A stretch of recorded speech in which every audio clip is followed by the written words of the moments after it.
worried that you might be the cool kid, you wear the latest fashions on top of all the trends? Or have you ever worried you were too much in the mainstream, always so generic, more normal than your friends? Well, we've devised a test to put to rest your fears. There's no need to panic if you lend us your ears. Tonight you can't sleep easy after all that you've heard, 'cause if you like the show, then you're probably a nerd. Oh, Canon, it's all.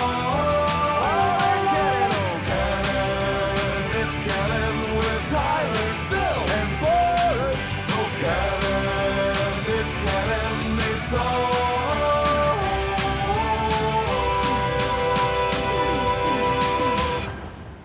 in Canon.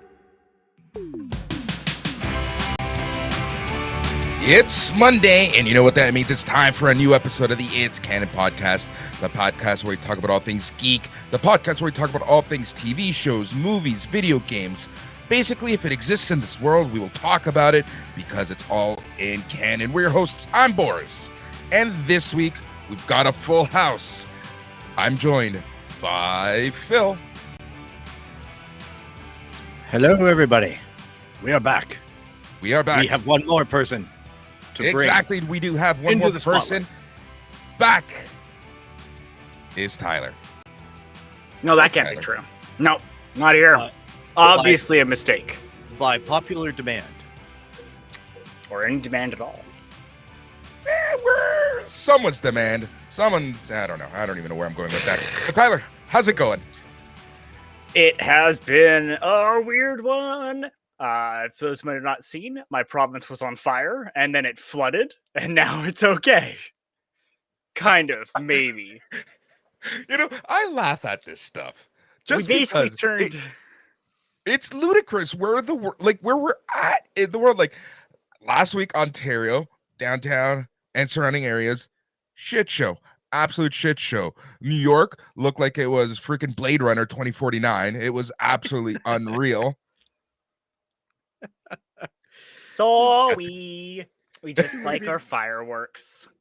We've been living in the apocalypse. It was actually very funny because I'm at the top of a hill, and then there's a valley, and then there's another hill, and it was literally bottom of the valley, smoke. Far side of the valley, smoke. My house, blue skies. Well, it was so funny, though, too, because it was so overblown by the media. It was like the only story we had here in Toronto, like the GTA. So, like, air quality index is terrible. You can smell the smoke. Everyone will die. Everyone must stay inside. Here's my issue for like half a day. It was okay, but the air quality was bad. Like even I felt it in my baby lungs. But here's the problem that I had with how the media was covering it.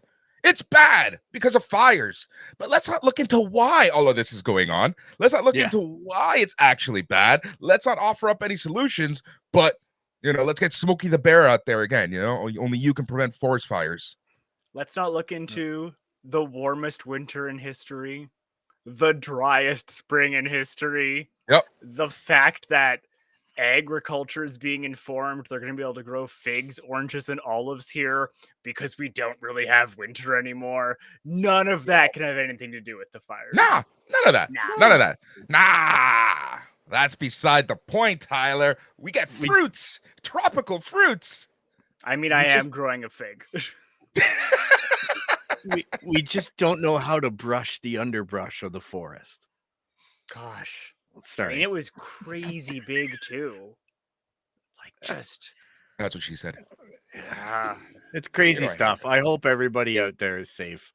That's the one thing, because it's not just happening in the East Coast or in Central Canada. Out west, it's been going on for ages. So let's hope everybody is safe and thank those that are fighting the fires on our behalf, because I think that's a 100%. Very difficult job and very thankless. I know that they're talking about worldwide teams coming in to assist this week. There's your news update. That's, you can skip the global news tonight because I just gave it to you.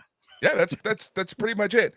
Well, more importantly, global news. Toronto's mayoral elections happen in 2 weeks, so because we're the center of the universe, right? So yeah, I know, right? So wait, are you gonna elect the corrupt one or the corrupt one? The corrupt one. We're going for the corrupt one this time. Yeah. Didn't expect the openly corrupt one, as opposed to the less openly corrupt one versus the not openly corrupt at all one. Versus the proudly corrupt one. Exactly. It was right. So bad last night. Like literally, my dad was watching the news. I heard about some other disgraced politician. Don't know the details, and I just looked at him and I said, "Is there anybody in politics that isn't corrupt?" Just nope. Okay, that's it. Like, like every person gets a scandal. But anyhow, I mean, we're here for geek therapy. I know. This is geek therapy to a certain extent. That's just shooting the shit as friends to start the show, especially because it's been so long since we all chatted, right? Like it's been a while. As our chat is telling us, the weirdo trio are back. Exactly. Oh, what a day! What a week! We have so much video game news to talk about this week. I think a lot of the episode is going to be focusing on the video game news. Xbox had their showcase. Tons of stuff that we haven't really touched on. PlayStation had theirs recently. The Summerfest thing that just came out of nowhere that I couldn't figure out the branding for all over my dashboard. Yeah, tons going on. So, Tyler, what is going on in the world of Tyler? It's so much. It's been a bananas couple of weeks.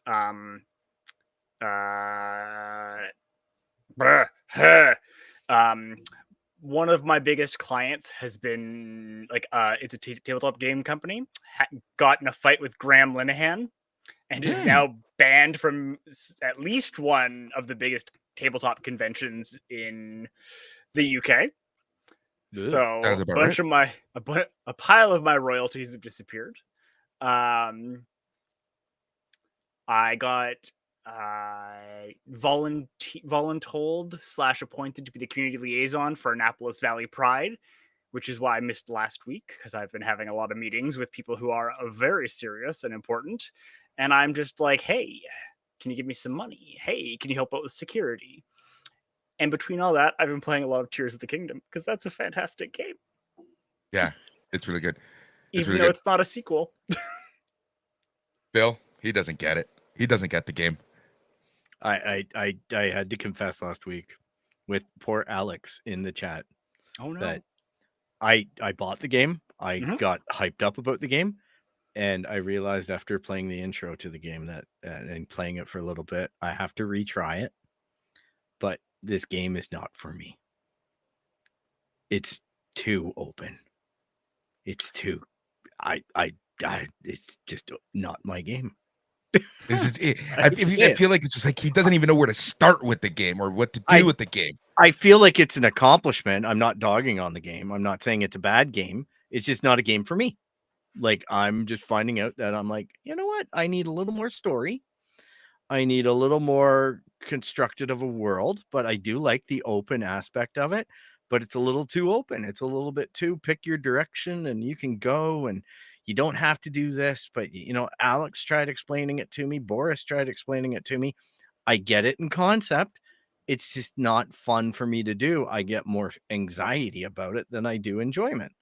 So I'm just plugging away at Jedi Survivor and enjoying the little guardrail that tells me that the main quest is over here.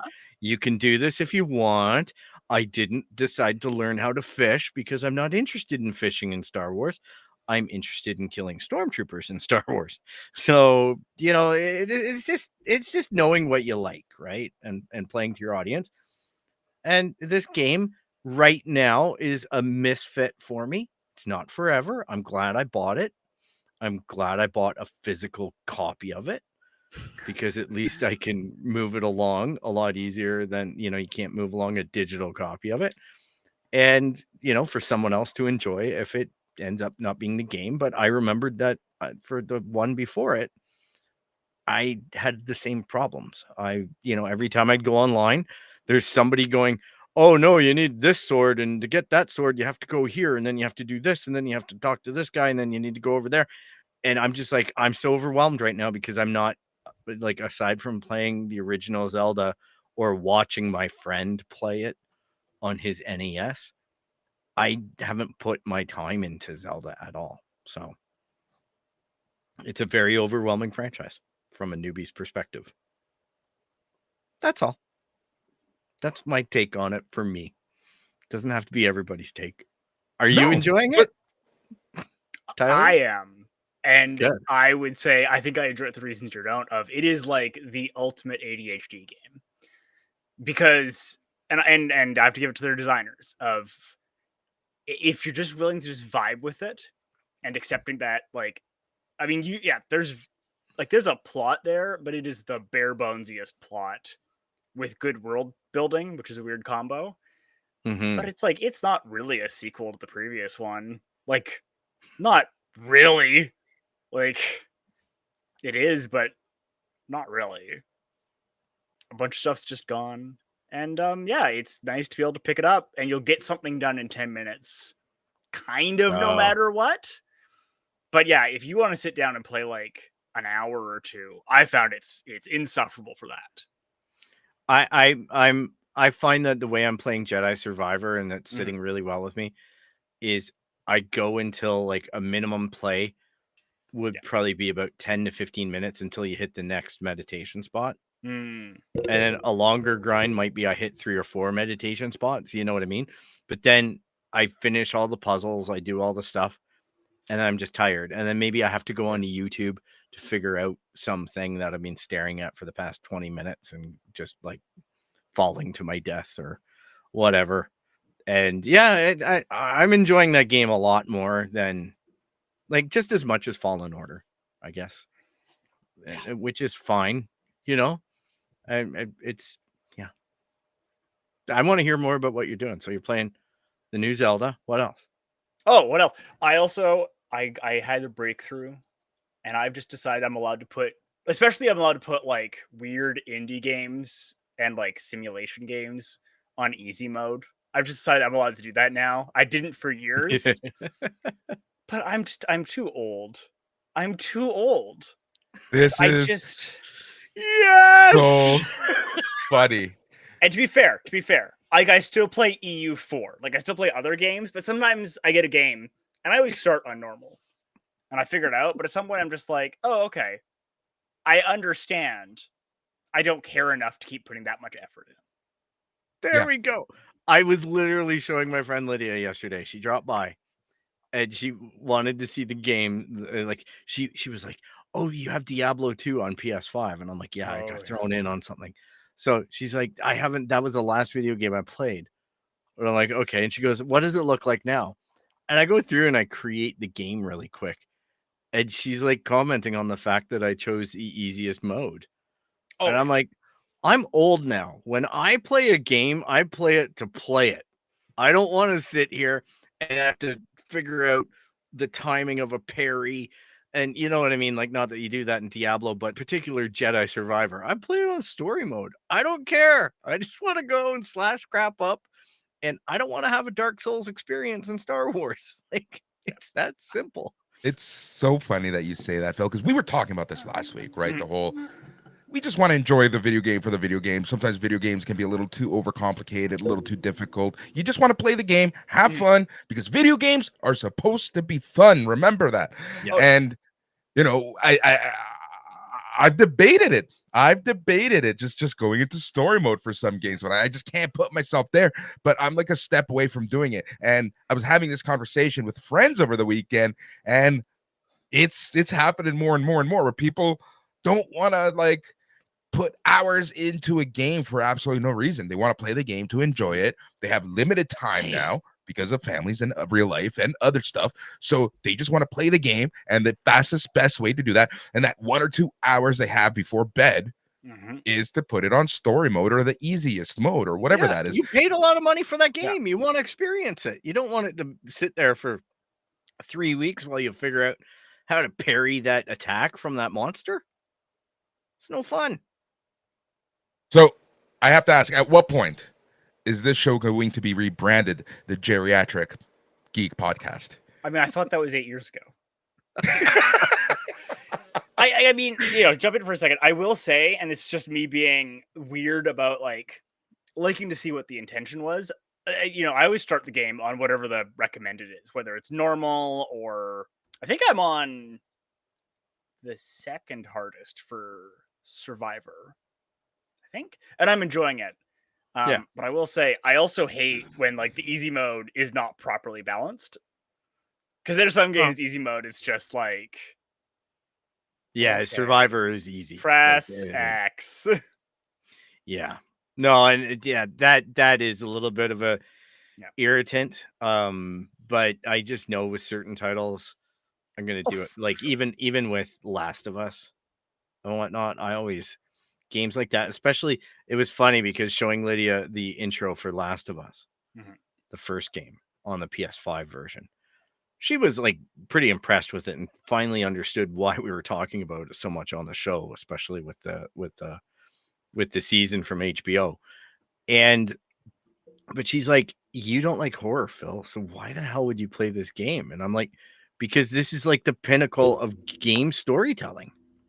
Everybody knew it. And even if you didn't like the genre, you're probably going to give it a shot when you see it on sale or something and try it out. And then once the characters, like a well-written game, it crosses genre as far as I'm concerned.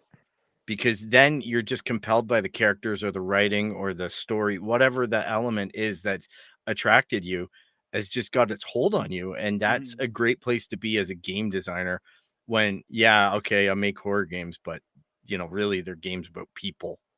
Yeah. And that's exactly it, right? Ends up being the selling point. Last of Us just so happens to take place in a world with a virus.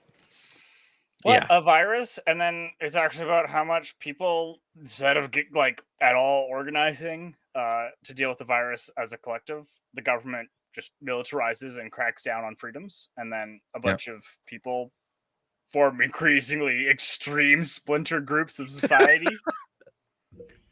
They block the borders. They storm the capitals. We just we were just a few clicks from that one here in real life. So you've been playing a lot of video games. What have you been watching, Tyler? Oh my gosh, what did we do? We finished Schmigadoon season 2. Okay. Did you watch that? Did you watch Schmigadoon season 1? I watched most of Schmigadoon season 1. I haven't finished it. Season 2 is like, it's more of the same. It's just more. It gets more of the same. It's not better. It's the same. They go back, and now it is the next era of musicals. They're doing Chicago and Jesus Christ Superstar and like other stuff in that era. And you're like, we're doing the 70s musicals now. And that's just what you do. You just do 70s musicals. The same cast. Sweeney Todd's in there. We just did it. Yeah. I want to watch that show. It looks good. I just haven't had the time. It's fine. It's charming. It's got its moments. It's stupid at other times too. It's incredibly painful some episodes, but yeah. Well, it's like, it's on the tin what you're getting, right? If you watch musicals, sometimes they're painful, and I say that liking musicals. Yeah. I binged all of Always Sunny. Yes. Wow. Yeah. Now, when you say all, do you mean like from the beginning? Yeah, all of it. Wow. Yeah. That's a feat. Yeah. I think since the last time I was on. I don't think about it. Like, an amazing show, though. Like, absolutely amazing. Yeah. Yeah. So you're in with Rob McElhenney now. Well, I find it very funny how much he complained. Like, the reason he got fat was because he was like, they shouldn't all get everyone's looking better and better teeth and better plastic surgery. And now season 16 dropped yesterday? And I'm like, that's you. You have all the plastic surgery and stuff now. Yeah. Rob, Glenn, and Katie? Who plays D? I can't remember who plays D. It's like, you've all had work done now. Like, very obviously you've all had work done. It's just Charlie Day who looks like, Charlie Day put on a little bit of weight. Yeah. Danny DeVito hasn't changed since Twins. Yeah, pretty much. Pretty much. Yeah, no, that's awesome. That's awesome. Hey, did you finish Ted Lasso? Yeah. Yeah, I did. Well, we're gonna have a cracker on that episode. I can tell now. It was. I mean, I just think season 3 was like it was just a lot worse. Like it wasn't bad, but it went from being one of the best things ever made to like, oh, that's it. All right. Again, I will say this, and especially after the reception of the finale and as the season went on, it felt like it went from a show that anyone can watch to you will appreciate the show for what it's worth if you really follow football and know some football stories, because there was a lot of urban legends of football in that last season. And I mean, I would argue. And here's the thing, though. Yeah. Here's the thing, though. That to that point, if it was better written or better done, I don't know what the term would be, anyone would appreciate it, right? Not just people who follow football. Yeah, look, I mean, and I would argue that for seasons 1 and 2, it seemed more like that was the icing. That was like, those are your Easter eggs. Those are your, like, when we see the best Marvel movies, that's the like, oh, that's such and such, right? Like that's the little extras. Versus season 3, it was just like, oh, we're doing Messi or whatever. And it's like, okay. Right? Like it was less organic. Yeah, that's what I mean. There were some things that felt forced. We're going to still record an episode going over the entire series very soon. It's going to be one of those episodes we have in the can when we fall into one of those Mondays where it's like, do we really want to do this? Do we really want to do this week? But we'll be doing that at some point soon. Phil, I know you watched a shit ton last week, including Spider-Man. Oh yeah, I watched the new Spider-Verse thing. That was interesting. My goodness. Now, don't get your hopes up. I didn't go to the Dank and Moist. Oh no, no. I found this online. Uh-oh. And yes, it was not the most reputable of sources. It actually was pretty good visual quality. At the 36th minute, somebody decided that they needed to start eating something, which annoyed me. But the audio overall was pretty good. I enjoyed that movie very, very much. And maybe with the premiere of The Flash or something, I might sneak out to the theater if I feel comfortable. But I'm still setting my hopes on the sequel of Dune to be the return to the theater, so to speak. But yeah, I watched that. I watched Brad May in Italy on Amazon Prime. I binged that this week. Or James May in Italy. Sorry. Yeah. The guy from Grand Tour and Top Gear. Oh yeah. Yeah, I like him. I think he's a good chap. So I've been watching a lot of different stuff that way, but Spider-Verse was really good. I enjoyed that very much. It was one of the few sequels that was as good, if not better, than the first movie, in my opinion. And I can't wait for the third one. Like, honestly, I was overwhelmed with how many cameos and everything that was in it. Like, they jammed a lot into that movie. A lot. Yeah. If you're a Spider-Man fan. Have you had a chance to watch it, Tyler? We had to cancel our tickets for last Thursday, actually, for opening night, and we're now seeing it this Friday. Nice. You have lots to look forward to. I've heard, and I've been doing the old bob and weave to avoid. Yeah. Yep, that's why I knew Phil wouldn't spill anything, so that's why I kind of asked him. I was through the panic of like any noise. I know. Like I know. No. I want to watch Transformers. I really do. I've heard very good things about that. I really do want to watch Transformers. Yeah. Okay. Hey, it's a dumb summer blockbuster action movie. That's what it is. Fine. That's exactly what I expect it to be. I expect it to be Transformers.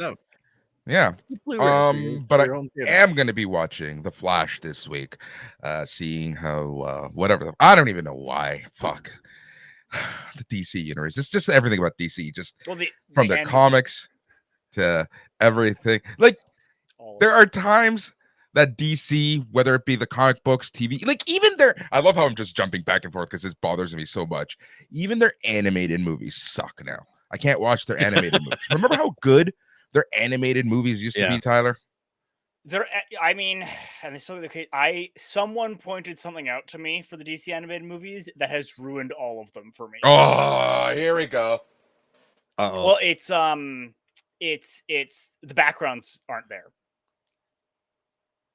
So, like, if you watch The Killing Joke, which remember we talked about in the podcast, yeah. But, like, when you watch The Killing Joke, the movie, leave aside the other criticisms.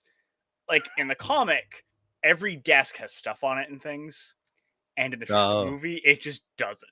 So, like, all of a sudden, it's just like everything's happening in a void, and as soon as you notice that, and you start, it's infuriating because you just can't like unsee it. Yeah. Yeah. I tried to watch the Mignol, the Doom Comes to Batman. Yeah. And that just keeps happening. It was just like, this is an empty room. Every room is an empty room. Yeah. It's funny because I watch a lot of Adult Swim, and on weekends they put a lot of the DC animated movies on, and I've been getting weirded out by them. Well, I mean, and I think that's part of it because it's the animation style, and it's the stories are hit and miss. Like some movies are really good, and then other movies are just trash. I would say everything before 2017 is good.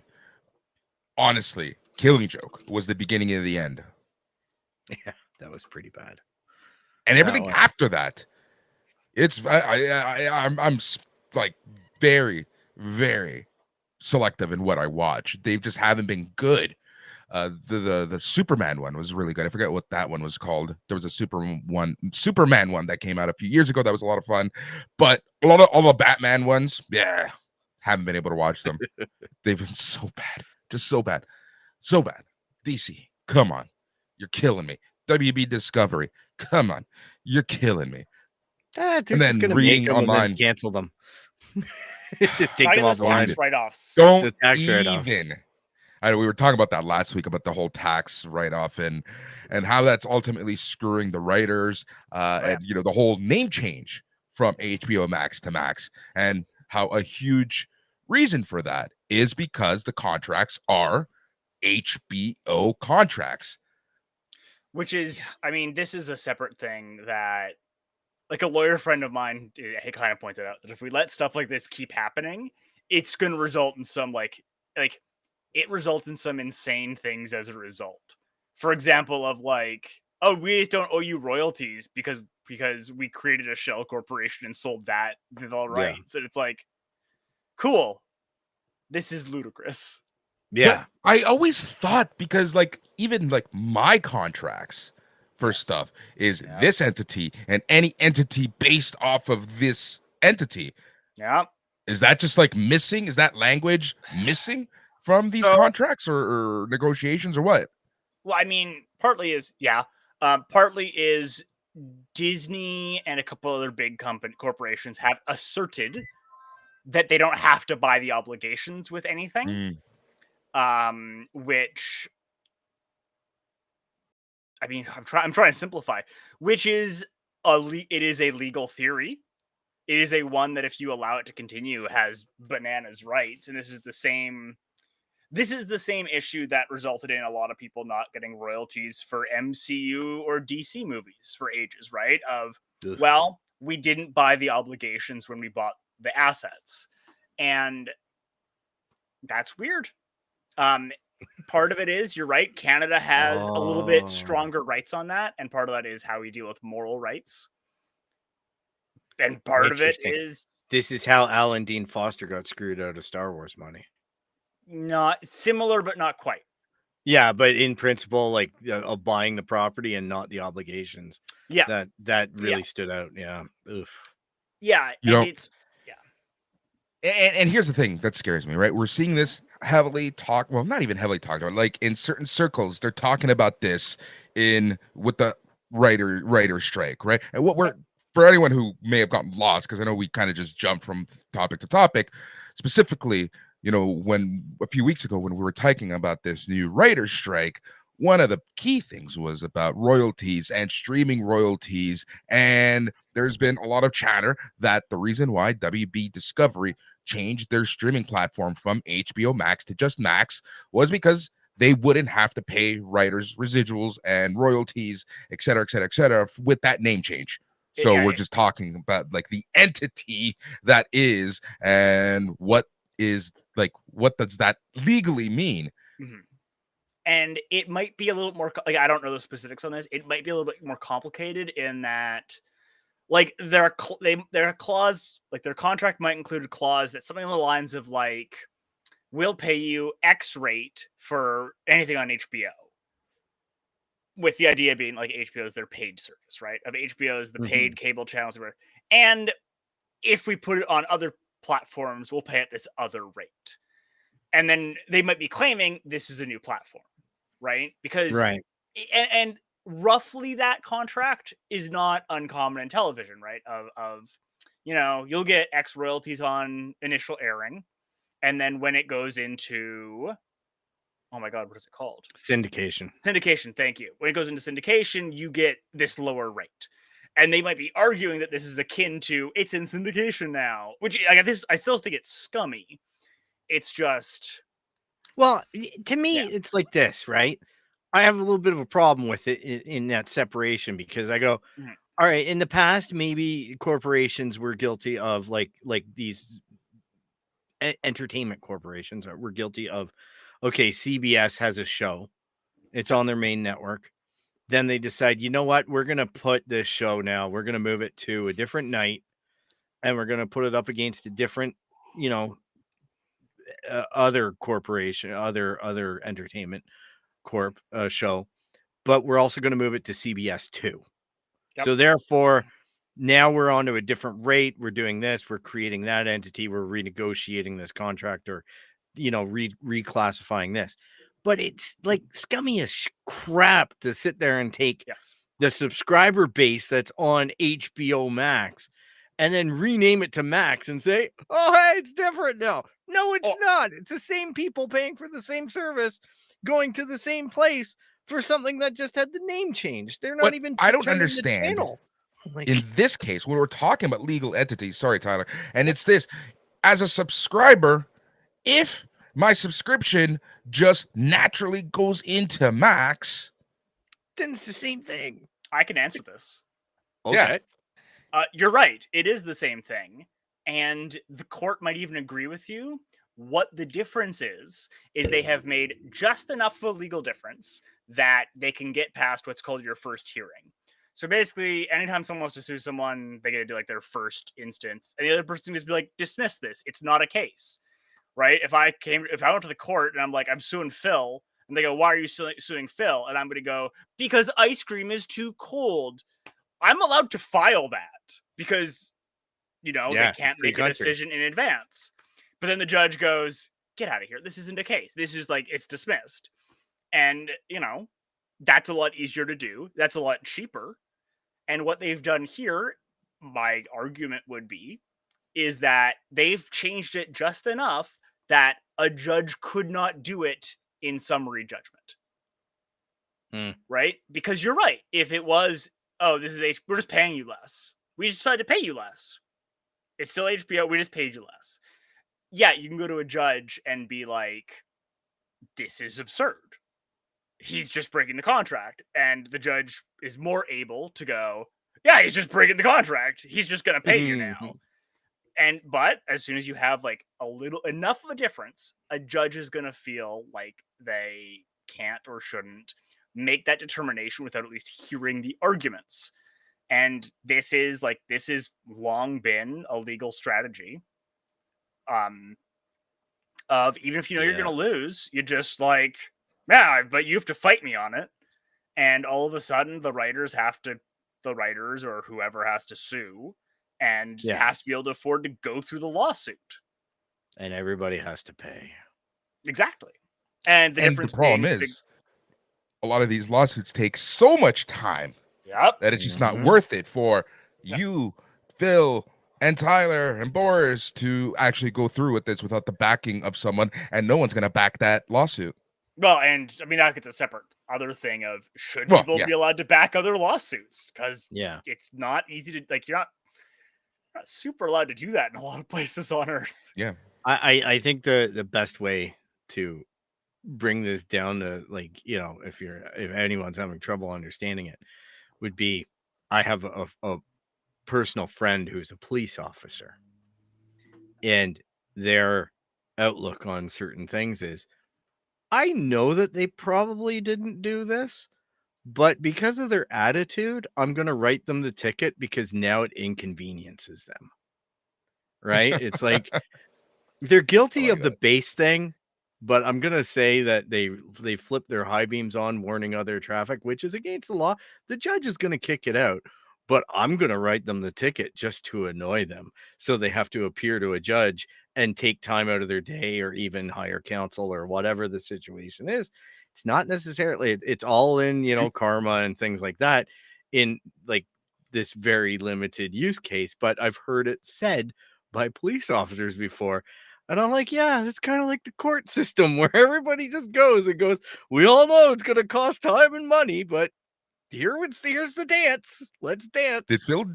Did Phil just admit to abuse of power? Yeah, I was going to say, not me. Someone else other than me. I'm no police officer. Wasting my tax dollars.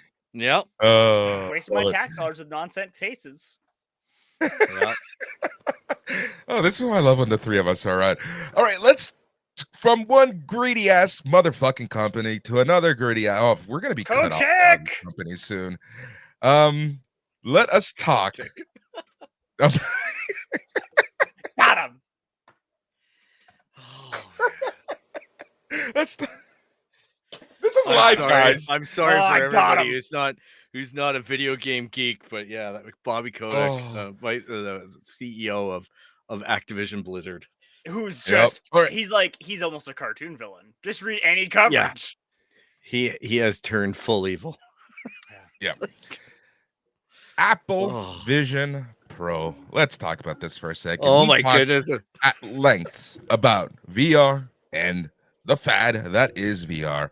Let's at a glance, 4K micro LED displays with 23 million pixels combined, eye and gesture tracking for navigation and control, more than a dozen cameras, 3D photo and video capture, built-in spatial audio, optic ID iris scanning, thanks for the biometrics, Vision OS operating system, Vision OS, I love that, Vision operating system, external battery with 2-hour battery is trademarked. It is. That's the brand name, right? Yeah. So, but still, all for a low price of $3,499 American. What's that going to be Canadian? Like 4,500? I bet $42.99. Yeah. What looks good? I bet you. Yeah, at least 42. 13-year-old me is jumping through the hoops, going, every penny's going to be put towards getting this thing onto my face. Old man Phil is scared shitless. Yeah, I was going to say, so I was reading... What was that Pixar movie? News coverage earlier today about how 23andMe has been selling DNA information to insurance companies and cops. Yes. Yep. How Amazon's been using iRobot to map your apartment and see what you own. It'd be crazy what I can do with this. Yeah. This is even without the idea that Apple is somehow monetizing or mining this information that it's collecting. Well, they are the responsible one. Yeah, let's just give them the benefit of the doubt on that argument, even though I don't think it has any weight, but whatever. I'm just saying from a societal perspective, shit's bad. Like, this is never go outside again bad. Like, this is the movie Up bad. Well, you know what I mean? Like, with the wildfires and the air quality being so shit, now you can't go outside with the headset. Yeah, Wall-E. That's the one. Yeah, Wall-E. Oh, it's just Ready Player One, man, in a box. Just here, downfall society. Here's your oasis. Except that people could afford that. Yeah, it's even got creepy ass shit where it like lightens up so you can see the person's eyes when you're in their field of view in real life. Like, holy cow. The only reason why I was like jumping up and down going, oh, this is kind of cool, is because it was like a square nut shot to Zuckerberg and Facebook in the metaverse. It was like Apple just coming to this thing and going, okay, children, are you done with your billions now? Here come the big boys. This is how you do it. I mean, I was going to say, I thought Apple was just looking for a tax write-down. Need a way to, like, get some more transistors. Oh. Yeah. What's interesting is that in no detail spec do they have the weight of this device. No, that goes to show you something. Yeah. I mean, it's like looking at the Tesla finished. Semi, and they don't have the weight of that, or they don't have the what is it? They don't have the haulage capacity. No, I'm talking about the Semi they were pitching for a while, and it was like, wait, this will haul 10% of what a Semi can haul. Are we talking about the Tesla Semi? Yeah. The one that was like apparently just marred with issues left, right, and center, and design flaws everywhere. Yeah. Oh yeah. Yeah. No, I'm saying they did the same thing though. Of like, look at all these numbers, and it's like, what's its haulage capacity? And they're like, don't worry about it. Like, that is an important piece of information. Yeah. If I'm running a logistics company like Pepsi or whatever, because let's just face it, Pepsi ain't, you know what I mean? They're shipping the product more than they're creating it, and that shit's heavy.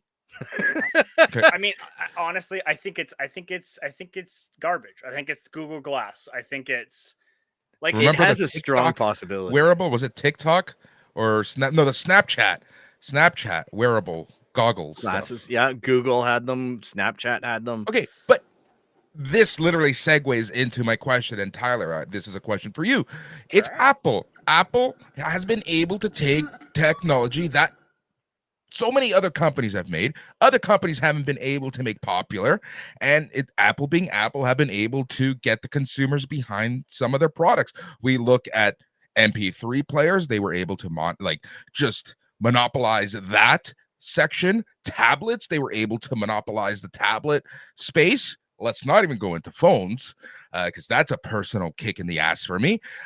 So, with wearable technology, is Apple going to be the company to make this viable, to make this, the consumer friendly? Is this going to take off? This? No. Yes. Could Apple do it generally? Maybe. But this? No. This is trash. This is Google Glasses all over again. We said the same thing about Google back in the, not we, but people said the same thing about Google back in the day. Like, Google Glass is going to be the future. You'll see. And it's all of like, no, it's not. We all got rid of them. Apple's also made plenty of missteps. The Newton. the iPad Shuffle with one button. Yeah. Oh yeah, they've had their missteps. But I think you're right about the idea that this will probably get more resistance and pushback in some early adopters. But the fact is that most corporate IT environments don't even really support much Apple anyway. So I don't even see the business case scenario for this being really strong, other than certain niche developer type stuff, right? Like not animation, stuff like that. There are avenues and whatnot. I know there are some places that do it, but I'm just saying by and large, corporate America mostly uses, different stuff that doesn't play well with Apple. I was going to say that's exactly it, right? By and large, a lot of corporate IT still doesn't say yes to Apple. And to me, that's like one of the funniest things. They're working on it. There are things that are a decade. It's been since 2007 that they've been able to do, like they've been selling to consumers, and they can't get that corporate IT yes. What's taking so long? I know what's taking so long. You know what's taking so long. Yeah, I'm not going to say it. Right? No, because that goes into what we don't talk about on this show. So We'll see. I'm interested to see with Apple, because it's Apple. Yes, you guys are right. I speak the urban legend, the myth that is Apple, the grandeur company that can do no wrong. But the reality is they do have a lot of missteps that a lot of people do forget about. But I do think I personally think it's trash. But I just have this weird feeling that out of all the wearable technology that you see out there, Apple being Apple, somehow, they're going to release this version that's super expensive. And then in a year and a half, you're going to get the mini that's actual affordable. I have a question for you, for both you guys. Do you think that the Apple Watch is successful? I mean, I think it's not as successful as they wanted. Yeah. Okay. Right? Because there are different measures for success, right? Yeah. We can look at plenty of video games that we would consider successful. They made their production cost, they made their production and marketing cost, but they didn't make as much as they were supposed to. And I think the Apple Watch qualifies as that. I think that I would argue, based on what they wanted it to be, I think it was a misstep. Yeah, I would agree. I think that they did a lot of great things with the watch. Sure. I think that they made it a viable marketplace where others have struggled, but I don't think that they're as successful as they wanted to be. I think they wanted further penetration in terms of volume of numbers and numbers of wrists that it's on. And I think they also were very aggressive in trying to pursue the diabetes game with it, of being able to measure blood sugar levels accurately, which they were never able to properly do with this device and whatnot. Like, I think there was a lot of ambition around it and a lot of leaks, but I think they're going to face the same issues actually with when they go to market with the car, right? Like this Google car or this Apple car that we keep on hearing about, where I just think that more and more that I see Tesla and its stumbles, I just realize that some of these tech companies just can't do what other companies do in certain industries, right? Well, especially when it's like vehicles and the complex things like that. It's harder to, it's taken 100 years for Ford and all these other companies to do what they do. And, you know, I refuse to go across the street to my, I refuse to go across the street to my neighbor's new Tesla because I don't want to be the guy that sits there and goes, how come the paint isn't right on these two panels? How come these don't line up? And just kill this guy's $100,000 car. You know what I mean? Like, on just fuck, man. Yeah. But Phil, let's take that.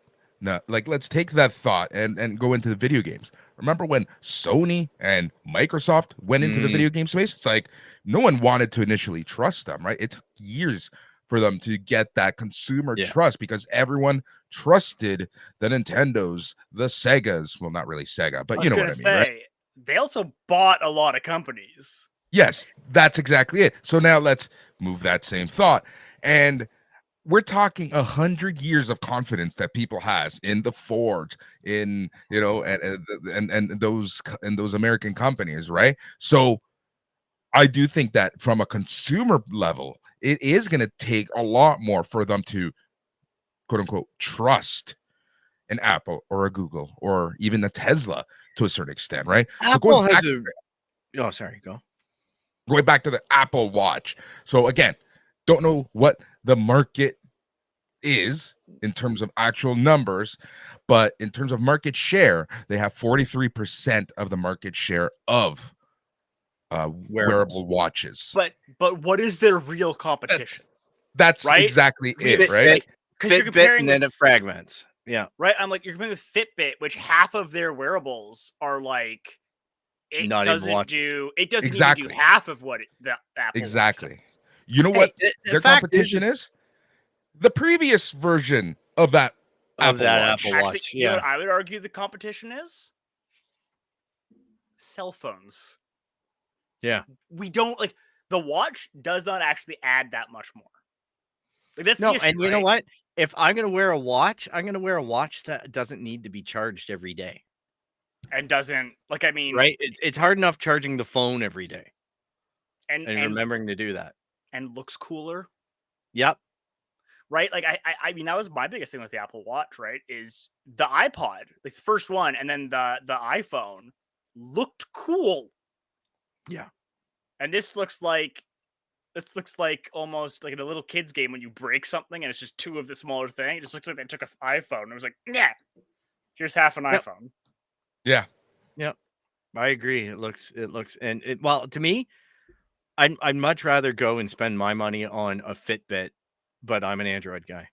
I'd go buy a Fitbit for a reasonably discounted price around whenever they have aggressive sales on, compared to playing the Apple game of paying $600 for the device that I basically just got more features on for $130. You know what I mean? Like, maybe not. how much you have to pay for all the apps. Yeah, and exactly. And I just look at it and I go, maybe it's not quite as nice of a screen, but I do get a lot more bands. I do get a lot more third-party accessories via Amazon now. Like, there's so many game changers out there in terms of the marketplace and consumers' access to the marketplace, which I'm sure do exist for Apple Watch too. The biggest issue with the marketplace and, a lot of this wearable technology is just being in the environment of a Google or an Apple, because you get half of the features. Don't quote me on that, but like you get a small we're out of our element here. No, but I'm just saying you get a small percent of features if, for example, you have a Google Watch and you're using an iPhone, right? Oh yeah, I know people who have that. You lose out on stuff if you aren't fully bought and into vice the versa ecosystem. And exactly. So that's that. It's a conversation that I'm sure we're going to be having a lot as Apple. But it does relate to the video game thing in the sense that Google and Apple are kind of like Xbox and PlayStation or Sony. Yeah, they're Sony.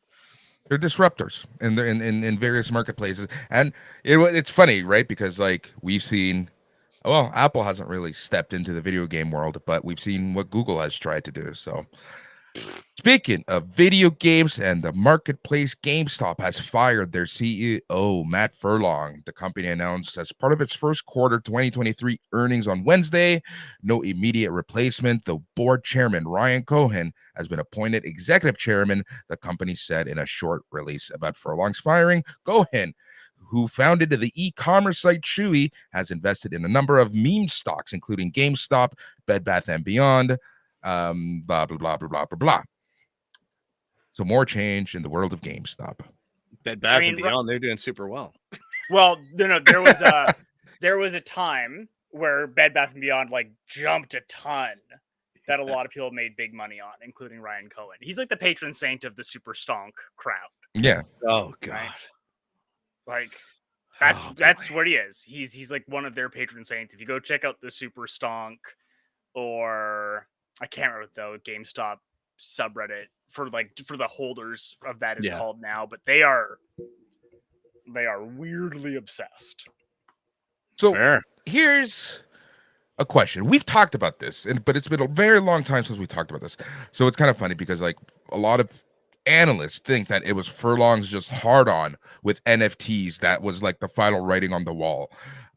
But going to GameStop and their business model, at what point, and we might already be past that point, because if you walk into a GameStop now, what they sell you, what's available is very, very different. At what point is GameStop going to become a pop culture store as opposed to a video game exclusive store? I know, but I think we're going to be seeing that shift happen more and more and more. I think GameStop's not going to necessarily be the place where you buy physical video games anymore.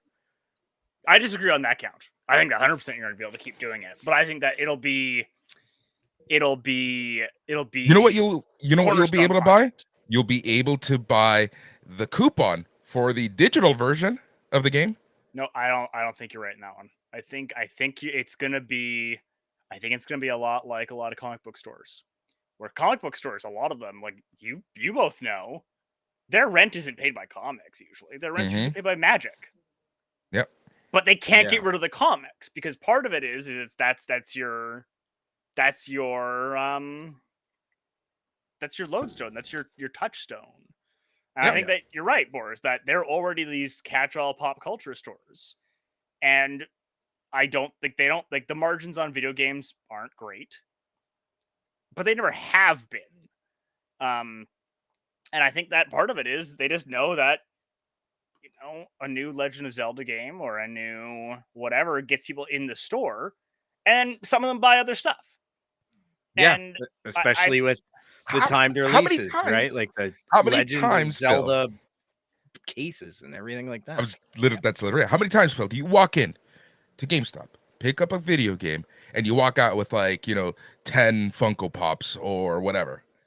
I don't go into the store anymore for that exact reason, because I found like all they did was create artificial pressure on things. Whenever a customer started asking about Funko Pops, then it was like everybody were gathering around. They go, "Oh, that one's really rare, and that one, oh, that one's hard to find." And they're feeding you this information. You don't know if it's right or not, and you're just like, "Oh, okay, yeah, I was kind of curious about that. I'll take this. Yeah, I'm done with that now." See, I I think want that's the video game. I think that's bad for the. I think that you're right in that is bad for the company, though. I think that's a bad tactic because it's short term and you alienate people. But I also think that, like, look, if I was, I mean, the old CEO's plan was insane. Like, the fact that he didn't get laughed out of the room, I think, is an indictment of modern finance. Because he was like, we're going to be able to buy and sell digital game, like your used digital games. We're going to create a market for that. And it's like, why? Like, why would Nintendo let you? Why would Steam let you? Yeah. There's just no way to do that. And especially with the marketplace being like it is. Like, I'm sorry, but I can go on 1 month and I can go, hey, you know what? There's an aggressive sale on the Sony store for Gotham Knights, $30. Yeah. Okay, I'll pick it up, $30. I go over to Xbox and I go, it's $79 there. Ha ha ha, suckers. Right? I'll go, I'm just gonna play it on my PS5. Then the next month I go to the Xbox store and it's $30 on there, and I go, too late, got my money over there. Like, the game only has value of the lowest price.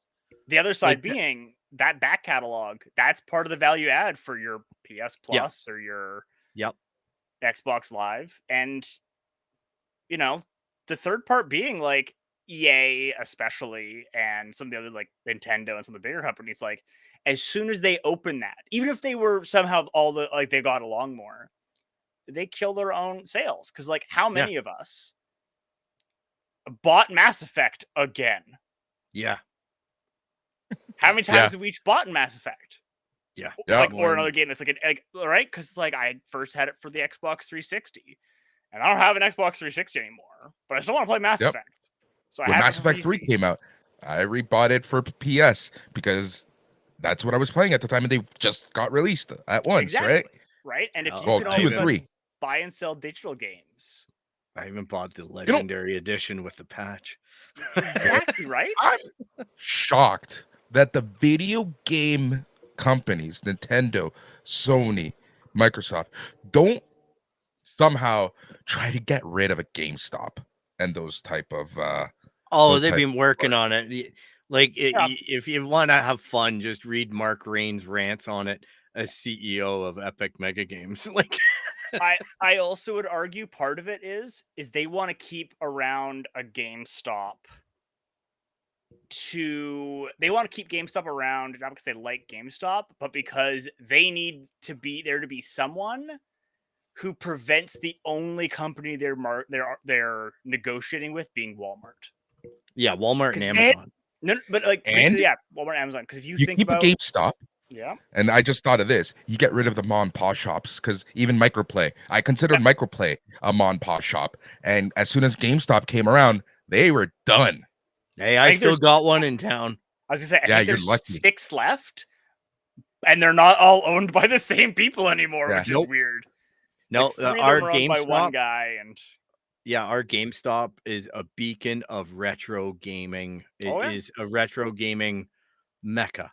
It carries all the other stuff. You can go in and get all the pop culture crap and everything, and all the games, tabletop games, everything, Cards Against Humanity, all the stuff you can get there. And I will go into their store because if I just want to do a clean transaction for the game, they are all about it. No bullshit. Like, okay, here's your game. Get the hell out. Like, go have fun.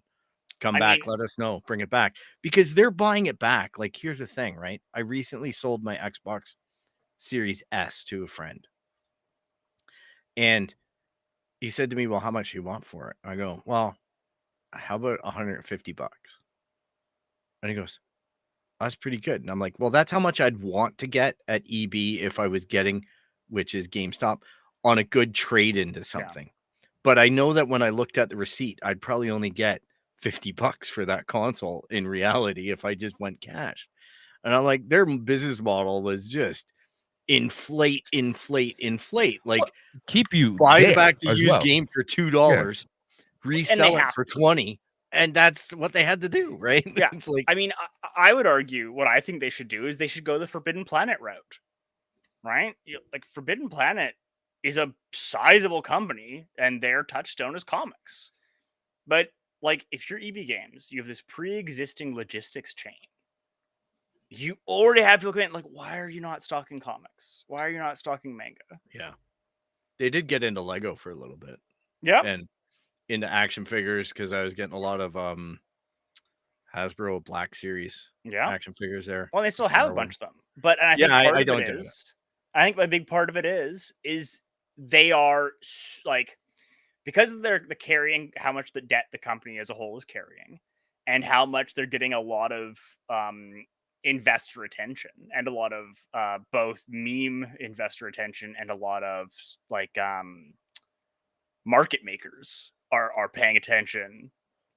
I think that a big part of it is also like the stock market would eviscerate them for just being like, you know, we're gonna revamp this because we're gonna stock some graphic novels, we're gonna stock some stuff like that. Maybe get into like we'll start to do comics, and they get eviscerated because the stock market's gonna be like, that sounds dumb. But I think the other side would be like, think about how many of them are near Cineplex. How many of them are near, like, are in middle America or middle Canada, near the mall at the edge of town, and it's going to be the only place people can go in a lot of those places. Yeah. What's interesting to me is the fact that EB, Electronic Boutique, GameStop, whatever you want to call them, they haven't doubled down on tabletop games. Yeah. I think the issue is, I think that's actually the converse of what I was talking about there. Is the issue is tabletop games take a ton, so much space, and all of their stores are just that one size, and they don't have the, and they're packed to the rafters. Yeah, because they got plushies and do not have the room. Yeah, because the other side is board game people are amongst the most, like, what's the word I'm looking for? The most mercurial people of like, they come in for Catan and you don't have Catan. They're not coming there for the expansion. Yeah, you're right. And as well, there's a lot of stuff. Like I remember going into certain game stores and getting interested in the Star Wars Fleet game and just seeing the amount of models that were being generated for it. And I was just like, my Audi's an innie now. I'm gonna go run. Like, well, but that's the store's point of view of how much dead stock you can end up if you back the wrong. Oh yeah, and then it's just like the Funko Pops, $2.99. Well, I mean, when I was working at the Dragon, I was going through back catalog stuff, and we had like Warhammer minis from the 1990s. Wow, just because, like, with the lead. Yep. Yeah, you go into any old comic book shop. My God, the gold that you can probably find that's worth nothing, but it's there in back stock. Crazy. Man, you know what we need to talk about at one point? Meme stocks. It's been a while since we've done a good stock show. I was thinking lead poisoning. I've heard Dan Olsen might be releasing a 3 hour YouTube video in the next couple weeks on it, so we might be in trouble. He might beat us to it, and it might be like, oh, just go watch what he said because he did a 3-hour documentary. And that's the show. And it's free on YouTube, I guess. Go see Dan Olsen. We can put it in the can. Exactly.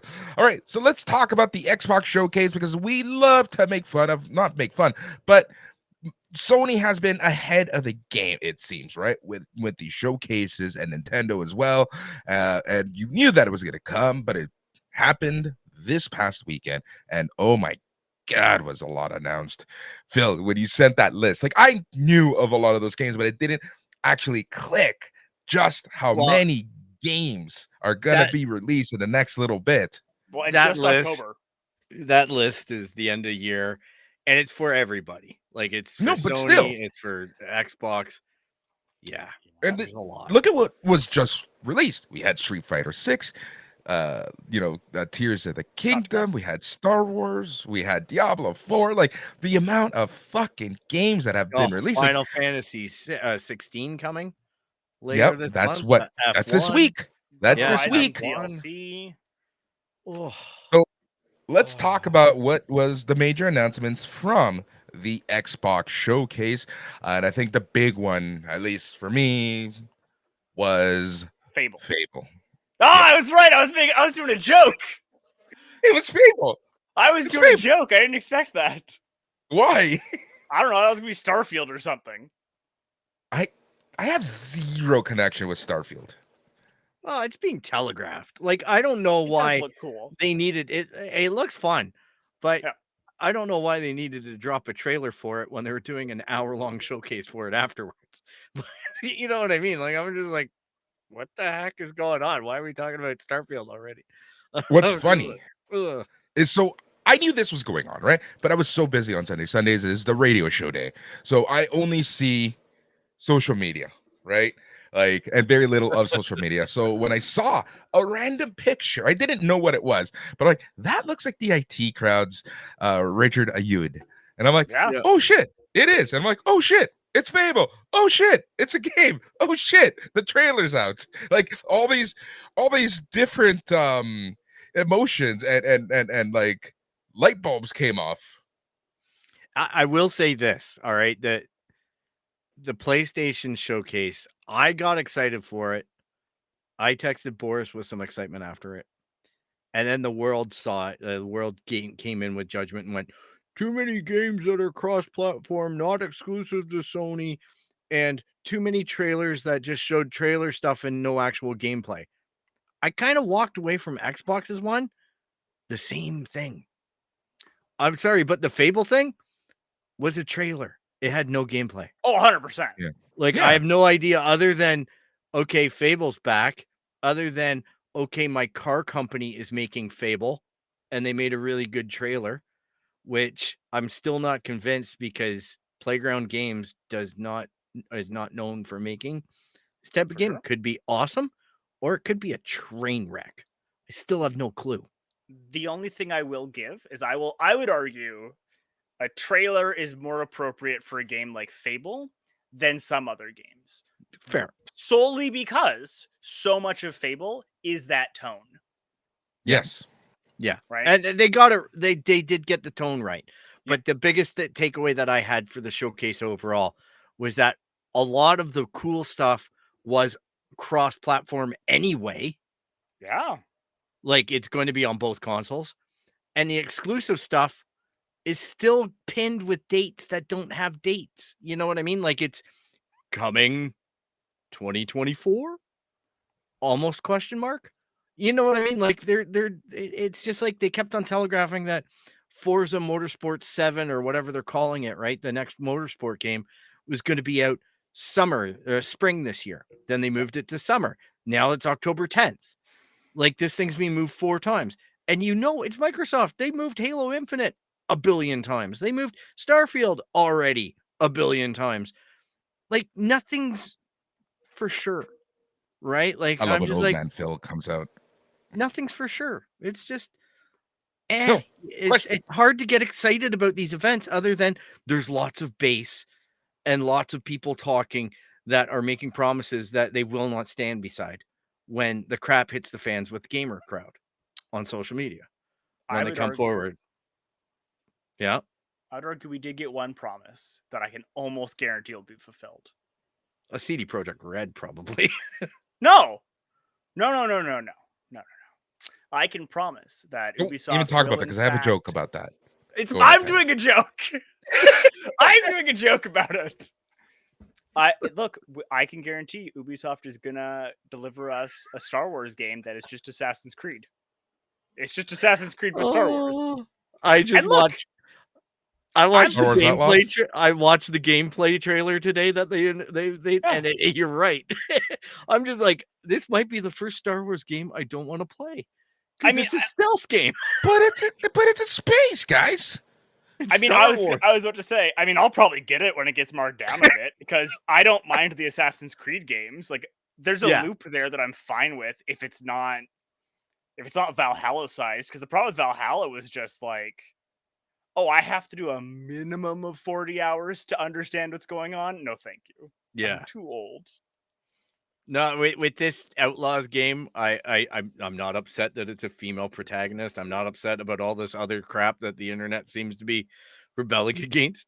I'm just like, I just don't know that they're going to be able to land a game that isn't monetized to crap, that doesn't somehow try to tie in some kind of whatever the digital crap, the stupid token stuff and everything, where they're like, oh yeah, unique to you, you can auction it off now. Well, just stop Ubisoft being Ubisoft.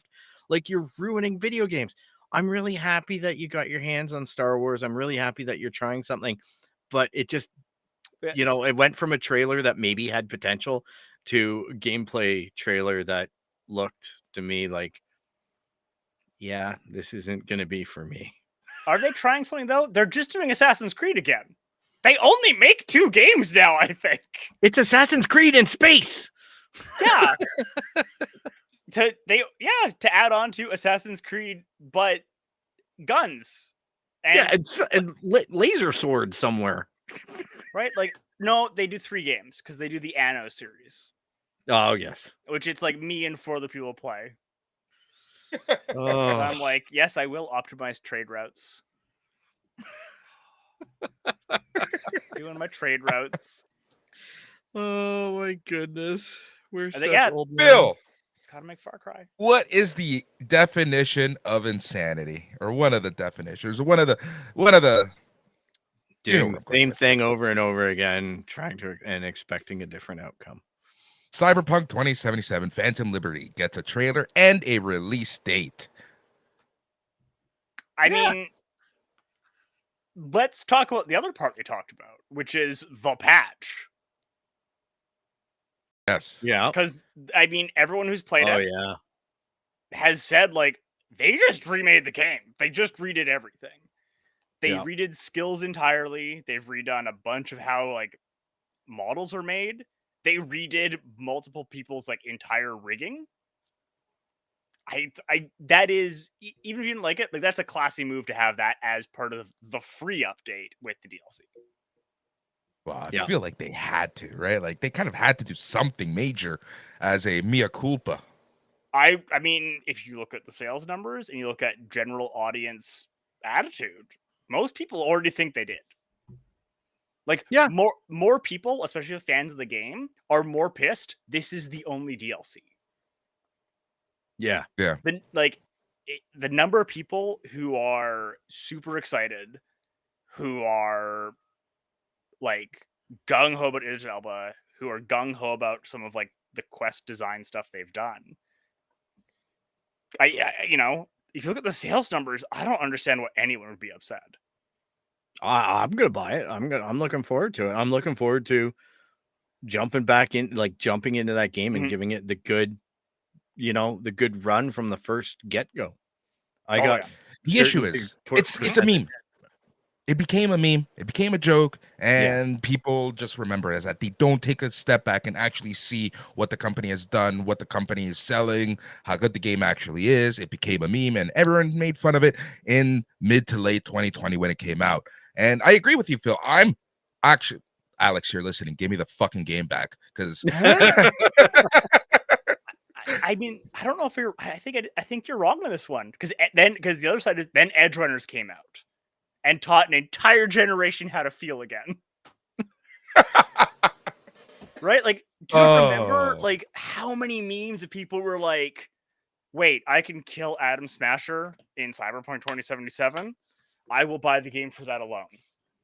Like, there were so many memes about that. Like, they hit the highest gameplay numbers ever, and the highest completion rate ever was after Edge Runners. Yep. Yeah. And the Edge Runners update, which was very brilliant. Yep. And like you've said, they've done a ton of work.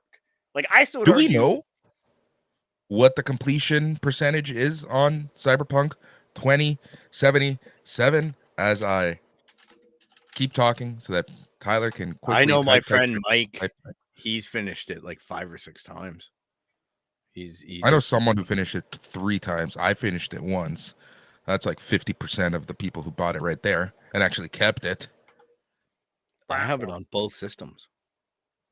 Don't you have? Didn't you have it for Stadia? 31.4%, which is one of the highest of any game. That's pretty good. There you go. That's so high. Witcher 3 had 25 and change % completion.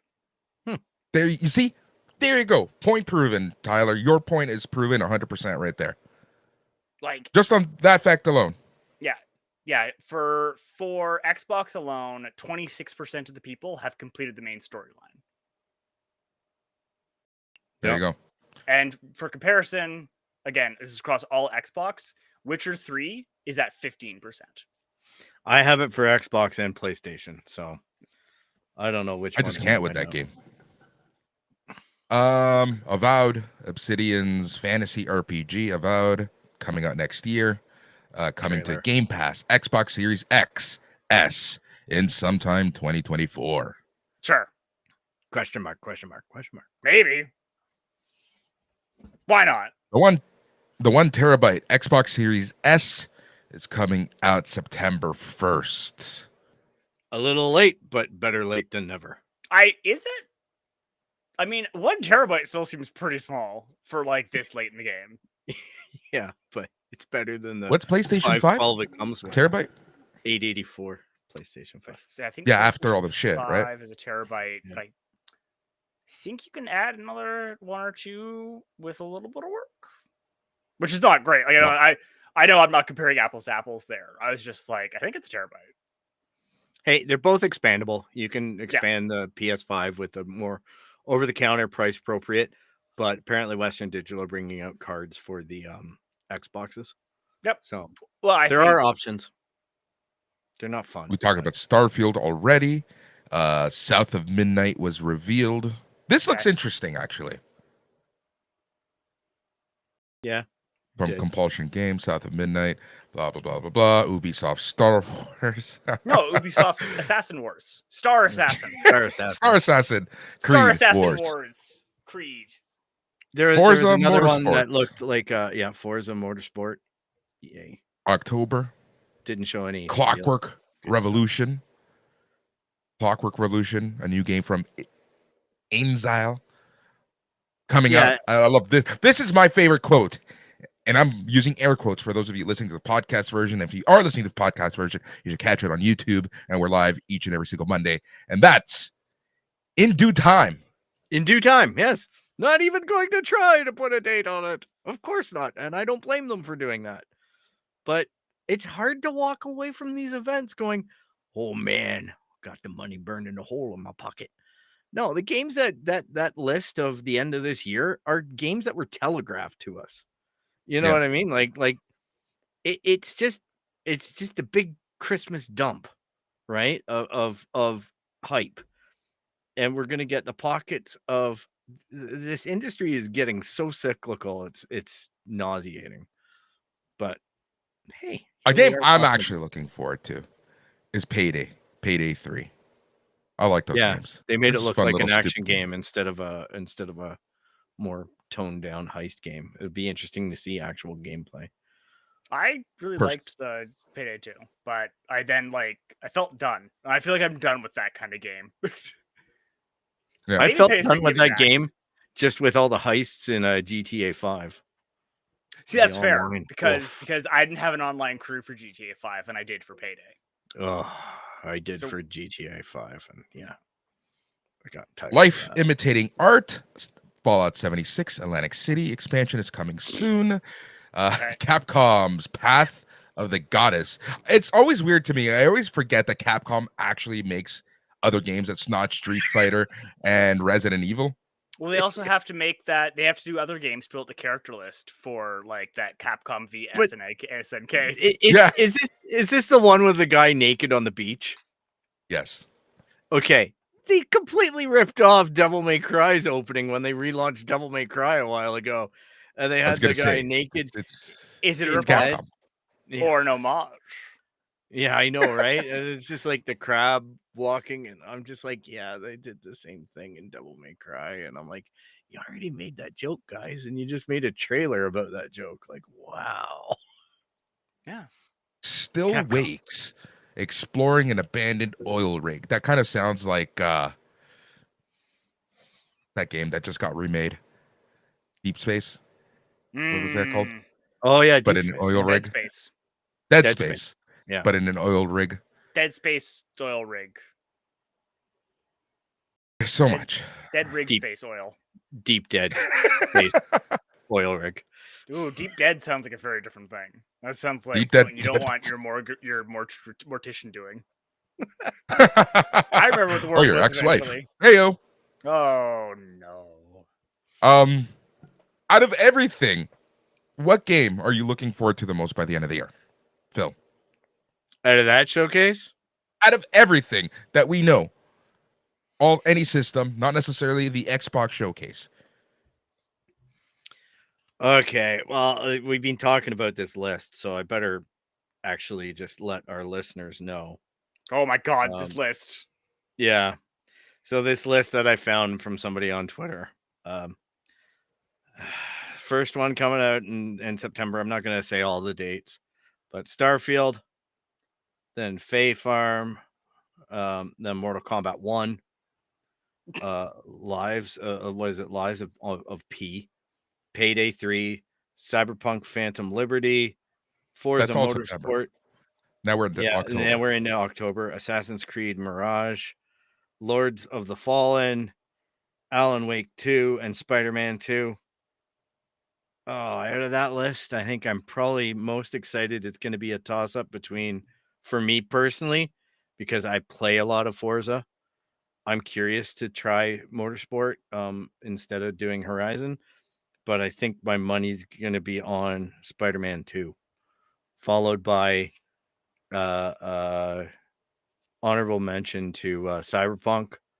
We'll definitely be getting my money for $30, and Starfield will be a day one Game Pass experiment at the very least.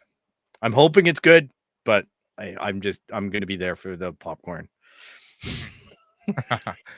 Tyler, how about you? I mean, I'm basically with Phil. Spider-Man 2, like the Spider-Man and Miles Morales are both fantastic games. They were super fun. They were a ball to play. This looks like they're going to be doing some fun things. I'm a little bit worried about where they're going to go with this version of Peter Parker and Venom, just because some of the voice acting of him as Venom, I was like, oh, that's bad already. And they kind of teased that your Venom will have different powers, but if he then becomes a bad guy, like, it's so weird when you just lose abilities throughout the course of the game. And in that, like, you could level things up. So, like, do you just not, like, the dissonance of, like, well, I don't want to level up my Venom abilities because I know I'm going to lose it.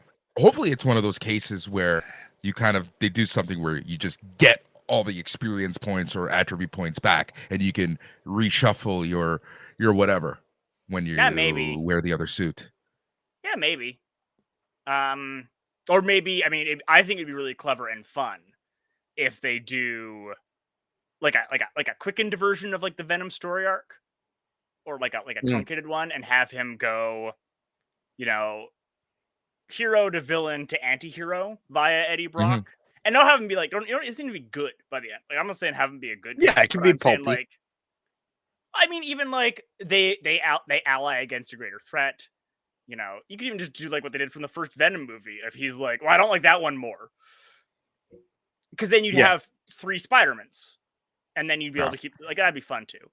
I'm really hopeful for Starfield. Like, I want it to be good, but I've also stopped myself from pre-ordering it twice now.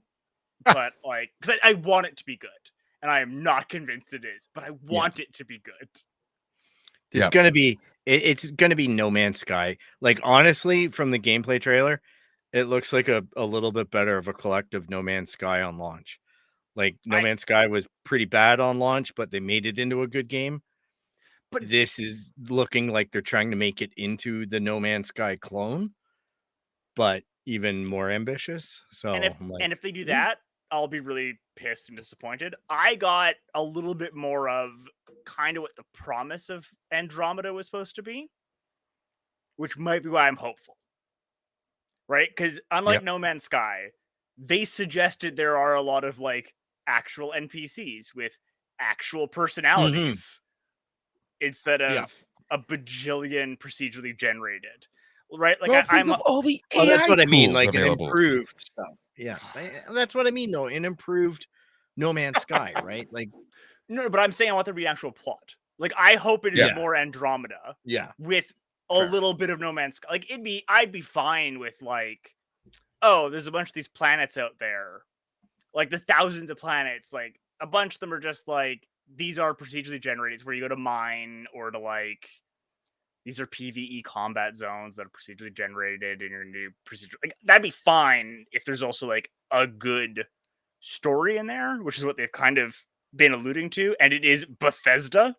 yeah. So Yeah. be exactly. nice. I love that. I'm looking forward to Spider-Man. I think we can all agree that Spider-Man 2 is the game that the three of us are looking forward to the most. And this is a game that's just near and dear to my heart. I had so much fun playing this in a certain point of my life where I just really enjoyed this game a lot, and that's Alan Wake 2. Yeah, that's a good underdog for me. Well, it's not my game, but I've heard lots of fun things about it. Let's tap into the conspiracy part of YouTube and stuff. Though let's let the YouTube conspiracy stuff.